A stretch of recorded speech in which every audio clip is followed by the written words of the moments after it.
পাহাড়ি রাস্তা। আজকে আমি ভ্রমণ করেছিলাম খাগড়াছড়ি উপজেলার জালিয়াপাড়ার ইউনিয়নের অধীনস্থ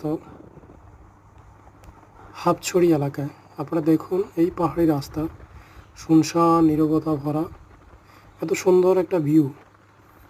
এখানে সাধারণত যানবাহন হিসেবে বাইকগুলো ব্যবহৃত হয়ে থাকে।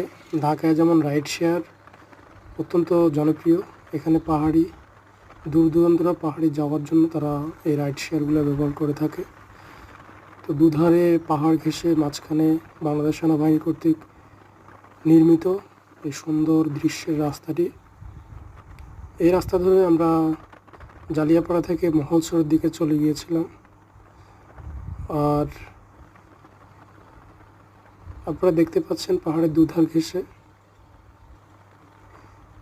আম গাছের সারিবদ্ধ আম গাছ, তারপর লিচু বাগান। এখানে সাধারণত পাহাড়িরা এ সকল বাগান করে থাকে এবং পাহাড়ের পাদদেশে তারা জুম চাষ করে থাকে। এই যে আমি যেদিকে দেখাচ্ছি এদিকে জুম চাষের কিছু অঞ্চল আছে। আর সবচেয়ে বড় কথা হচ্ছে এই পাহাড়ে আপনি যখন চলাচল করবেন তখন খুব দিনের দুপুরেও খুব ভয়ঙ্কর নিস্তব্ধ মনে হবে। এত বেশি শুনশান এলাকা আর এত বেশি নীরব নিস্তব্ধ জায়গা। মাঝে মাঝে দু একটা সিএনজির দেখা পাবেন। আর চারদিকে রাজ্যের নিরাপত্তা ছড়িয়ে থাকে।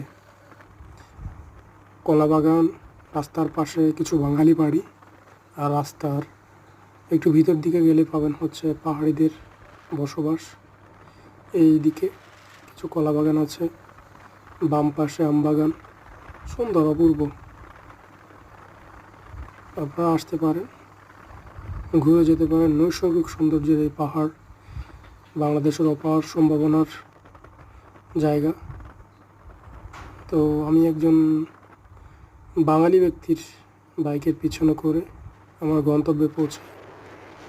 ধন্যবাদ সবাইকে।